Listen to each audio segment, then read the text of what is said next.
Insert of the personal journal of Maria George, State Prosecutor. Well, here I am, writing this down like a narrative because I'm not sure I'm going to make any sense of it any other way.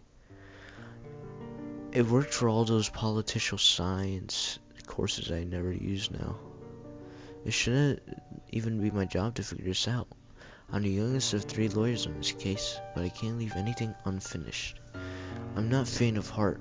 This week I had a child pornographer that's probably going to get off to look forward to. I also grew up on the Cree Reserve in the middle of nowhere where the going-ons would shock any white man. But this tops it all. So here goes my 4th glass of wine and my best shot. Joan Travis was keeping the diary that's now in front of me because she believed her daughter's biological father, Jonathan Grant, was molesting her 4-year-old daughter, Mary. She got this idea when Mary came home a little different around the end of August. Her husband, George Travis, urged her to follow these suspicions. She also came home with a felt dog, one of those cheaper ones, look handmade.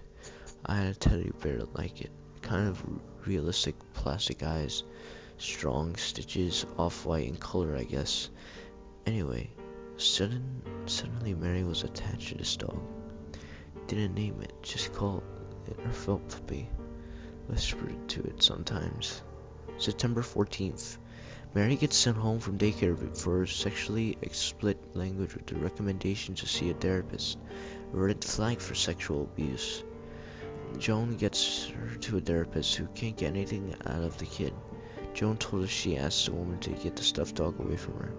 She didn't want her using as a crutch. The shrink either couldn't or wouldn't. Can't interview her. More trouble than it's worth. In the next few days, Mary must leave her dog alone for a moment because her mother locks it in her safe. The two row it out, as much as a toddler can row anyway. Joan is holding its hostage for the confession, which she doesn't get. Around this point, I think Joan starts to fall apart. She's been out for a night with friends and came home a little drunk, because she said she heard noises from the safe. She opens it with her husband's pistol in hands and shoots the toy dog through the head. Satisfied, she goes upstairs and falls asleep. The next morning, her husband is found dead on her daughter's bedroom floor. His throat is torn open, and I mean open. Autopsies say it could have been a serrated knife.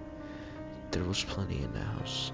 I've seen people chewed by wolves, though, and sometimes there isn't much of a difference. Joan calls the cops.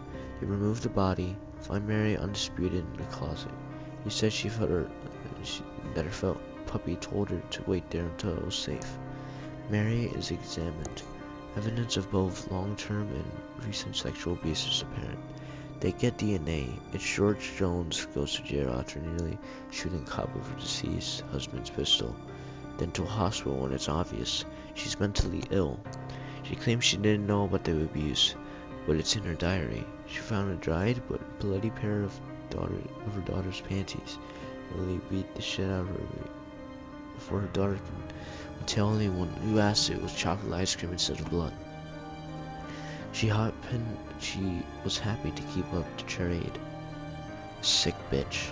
Why did she even write this down? Not that journal matters legally. Any good lawyer would get it thrown out. The state sends us to talk to her. We tell her no jury would convict her for killing her husband. She just needs to claim guilt by insanity. But she denies it. She says she loves her husband, and the 40-year-old daughter is a Lolita whore. She kept mentioning the dog, the felt puppy. The night after we saw her, she managed to hang herself with her supposedly suicide-proof bed sheets. Apparently, it's easy here when they're soaked in blood. Staff still doesn't know how she gnawed her wrists open so quickly without them hearing. Mary spent 2 nights in my condo. I hated to see her in foster care. I know how bad that can mess a kid up. Hell, I lived it for 4 years. She was a sweet kid, smart as hell. She kept carrying her puppy around, though. I never talked to her about it. It was kind of dirty, especially around the mouth. Hey, what happened to her? She smiled and she tried to feed it chocolate ice cream. Meet her real father, Grant. When he came to pick her up, I had some questions for him. He was a skinny white guy, but I googled him. He was a pressure of the occult and ancient magics, hired to research the spooky doings of colored people and teach other skinny white kids about it. But I knew there was something a little deeper in him. He took the felt puppy from his daughter, told her to get her back. She listened. I asked him why he'd given up his animal's life. He just grinned. He was missing his left eye tooth. He admitted he barreled a friend's gun and killed a coyote under a waning moon for some other ingredients. The eyes were his own touch. They came from a toy bear that had belonged to a girl that was killed by a rapist. A child rapist. He thinks that it really helped. He left with Mary. She'll be okay, I think. She looked through tough as nails. Grant left the felt puppy though. She said she could take away its life as easily as he gave it. But he'd been reading the papers and knew some of my trials coming up. I don't think some of these trials will be coming up after all. I won't talk ethics. I know what's going to be Mary. I know rape. I know what evil is. Evil isn't magic and shadows. Evil isn't human beings like George Travis, and sometimes the law just can't contain it.